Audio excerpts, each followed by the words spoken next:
Stage 5 of the UAE Tour, the Middle East only World Tour race, was the Ain Water Stage and the second and final big GC appointment for the riders during the week. Adam Yates controlling a healthy 1 minute and 7-second advantage, but with the final climb of Jebel Hafeet, the second time this week that it would feature in the race, well, he knew that he had to be ever vigilant. Group of 5 finally racing clear of the field, including James Knox of the declining Quick Step squad.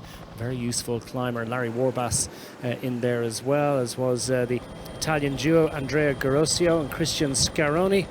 Tosh van der Sande of Belgium and Lotto Soudal making it into the move of the day. The wind blew and it offered opportunity for the likes of Groupama, FDJ and some of the other teams to put the cat among the pigeons and really mix it up and cause a lot of riders to flounder in their wake. Although eventually a ceasefire was called, they put the group back together again. And the 5 up front enjoyed a narrow advantage of just around about 2 minutes and 20 seconds by the time they began the final 10.8 kilometre climb.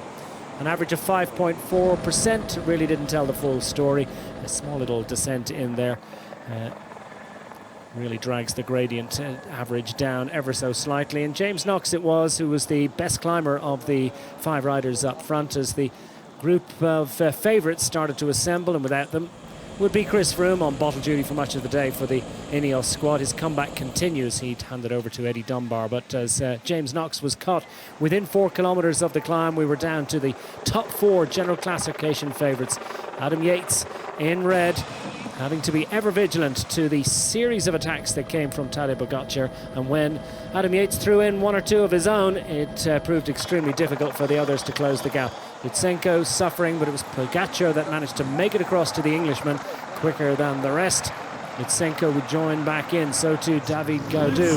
The top 4 went into the final sprint. Lutsenko led into the final bend, but Pogacar had what it took to throw the bike at the line.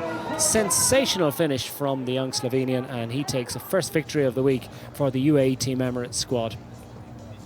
Refusing to capitulate, the 21-year-old gets the glory on the day, and Adam Yates right there in 3rd place, giving up very little time to his general classification rivals.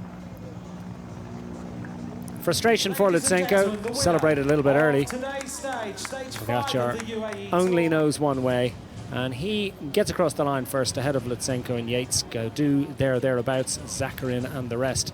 In overall terms, well, very little given away by Adam Yates. He has control of general classification, over a minute clear of Tadej Pogacar. Alexey Lutsenko over 1.5 minutes back.